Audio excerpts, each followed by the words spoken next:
పంచాయతీ ఎన్నికల పోలింగ్ కొనసాగుతుంది. 193 మండలాల్లోని 3911 సర్పంచ్, 29917 వార్డు సభ్యుల స్థానాలకు ఎన్నికలు జరుగుతున్నాయి. ఉదయం 7 గంటలకు ప్రారంభమైన పోలింగ్ మధ్యాహ్నం 1 గంట వరకు కొనసాగనుంది.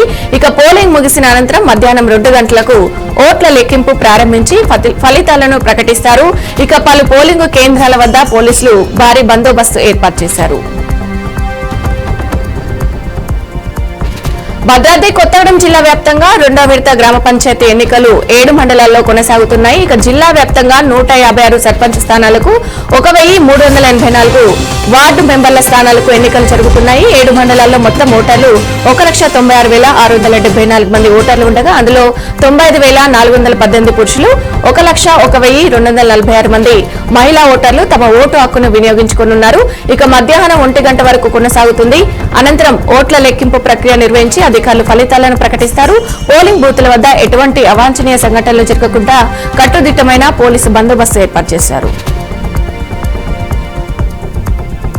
తెలంగాణలో రెండో దశ గ్రామ పంచాయతీ ఎన్నికల పోలింగ్ కొనసాగుతుంది. 193 మండలాల్లోని 3911 గ్రామ పంచాయతీ సర్పంచులు, అలాగే 29917 వార్డు సభ్యుల పదవులకు ఎన్నికలు జరుగుతున్నాయి.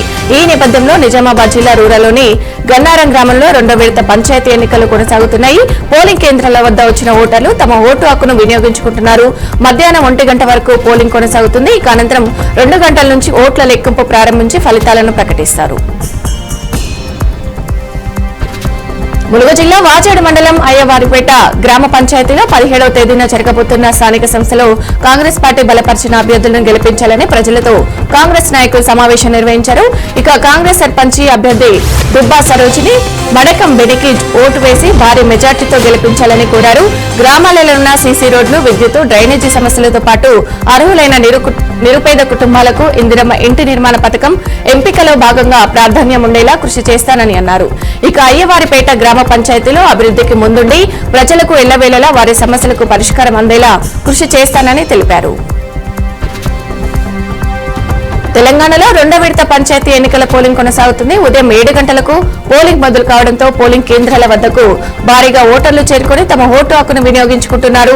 అందులో భాగంగానే రాజన్న సిరిసిల్ల జిల్లాలోని తంగళ్లపల్లి, ఇల్లంతకుంట, బోయినపల్లి మండలాల్లో రెండో విడత గ్రామ పంచాయతీ ఎన్నికల పోలింగ్ కొనసాగుతుంది. ఇక 88 గ్రామ పంచాయతీలకు సంబంధించి రెండో విడత ఎన్నికల్లో 11 గ్రామాలు ఏకగ్రీవం కాగా 77 గ్రామాలకు పోలింగ్ కొనసాగుతుంది. మధ్యాహ్నం 1 గంట వరకు పోలింగ్ కొనసాగుతుంది.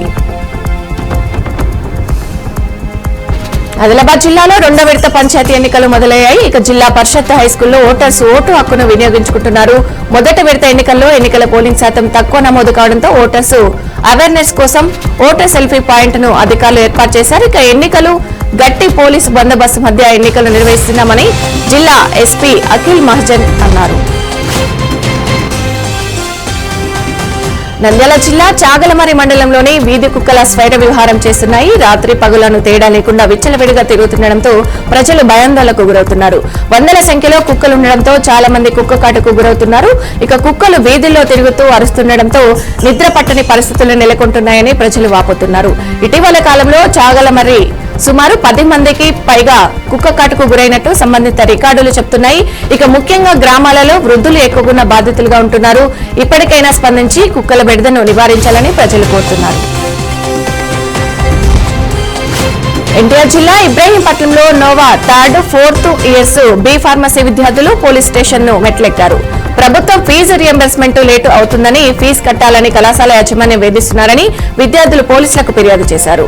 సోమవారం నుంచి సేమ్ పరీక్షలు ఉన్న నేపథ్యంలో తమకు హాల్ టికెట్స్ ఇవ్వాలని విద్యార్థులు కోరుతున్నారు. మెదక్ జిల్లాలోని లక్ష్మీనగర్లో దారుణం చోటు చేసుకుంది. తన కూతురిని ప్రేమిస్తున్నాడని బీటెక్ విద్యార్థి జ్యోతి శ్రావణ్ సాయి అని యువకుడిని యువతి కుటుంబ సభ్యులు హత్య చేశారు. కృష్ణా జిల్లా పెనుగంచుప్రోలు గ్రామానికి చెందిన శ్రావణ్ సాయి 10వ తరగతి స్నేహితురాలైన శ్రీజ ప్రేమించుకుంటున్నారు. వీరి ప్రేమ విషయంలో ఇరువురు కుటుంబ సభ్యులు హెచ్చరించారు. అయినప్పటికీ శ్రావణ్ సాయి లక్ష్మీనగర్లోని ఆ అమ్మాయి ఇంటికి వెళ్లగా యువతి కుటుంబ సభ్యులకు శ్రావణ్ సాయికి మధ్య వాగ్వాదం జరిగింది. దీంతో కోపంతో శ్రావణ్ సాయిపై యువతి కుటుంబ సభ్యులు బ్యాట్తో దాడి చేశారు. దాడిలో తీవ్రంగా గాయపడిన శ్రావణ్ సాయిని ఆసుపత్రికి తరలించగా చనిపోయినట్లు డాక్టర్లు నిర్ధారించారు. 5 ఏళ్లలో నగరంలో ఎలాంటి అభివృద్ధి పనులు చేయకుండా అనంతపురాన్ని భ్రష్టు పట్టించారని ఎమ్మెల్యే దగ్గుపాటి ప్రసాద్ వైసీపీపై తీవ్ర విమర్శలు చేశారు. అనంతపురం నగరంలో ఎంపీ అంబిక లక్ష్మీనారాయణతో కలిసి సీసీ రోడ్లు, డ్రైనేజీ పనులకు భూమి పూజ నిర్వహించారు. ఇక అనంతరం కమ్యూనిటీ హాల్ ను ప్రారంభించి హౌసింగ్ బోర్డు, ఎస్పీఐ కాలనీలో మొక్కలు నాటే కార్యక్రమానికి శ్రీకారం చుట్టారు.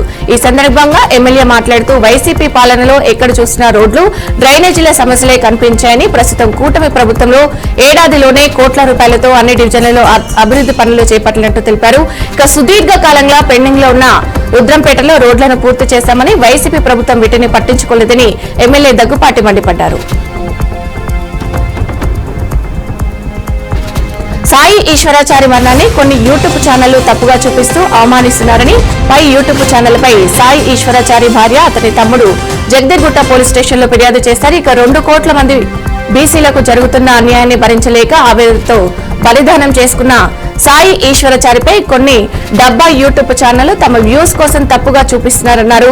ఇక వెంటనే వాటిని ఆపకపోతే ఊరుకోమని వారు హెచ్చరించారు.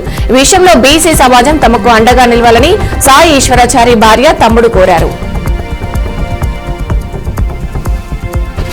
కృష్ణా జిల్లా గుడివాడలోని అద్దెపల్లి కాంప్లెక్స్ లో భారీ అగ్ని ప్రమాదం జరిగింది. నెహ్రూ చౌక్ సెంటర్లోని అద్దెపల్లి కమర్షియల్ కాంప్లెక్స్ లో ఉన్నట్టుండి ఒక్కసారిగా మంటలు చెలరేగాయి.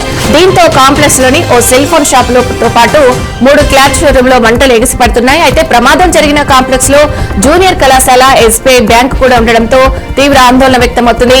స్థానికుల సమాచారం మేరకు స్పాట్ కు చేరుకున్న ఫైర్ సిబ్బంది 4 ఫైర్ ఇంజన్లతో మంటలను అదుపులోకి తీసుకొచ్చే ప్రయత్నం చేస్తున్నారు.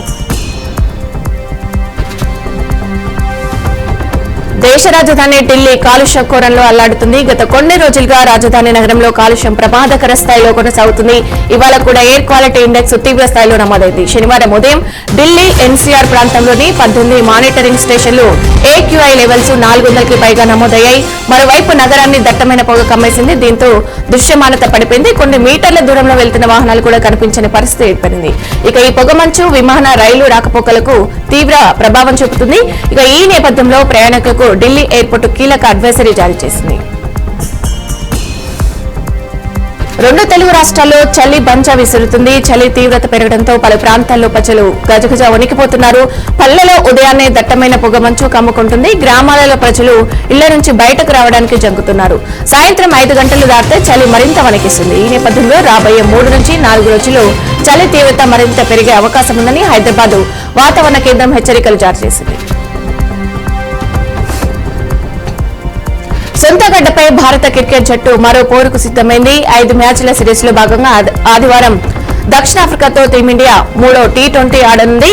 గత 2 మ్యాచ్ల్లో ఇరు జట్లు చెరొకటి గెలవడంతో సిరీస్ 1-1తో సమం కాగా ఇప్పుడు పై చెయ్యి సాధించేందుకు సూర్యకుమార్ బృందం రెడీ అవుతుంది.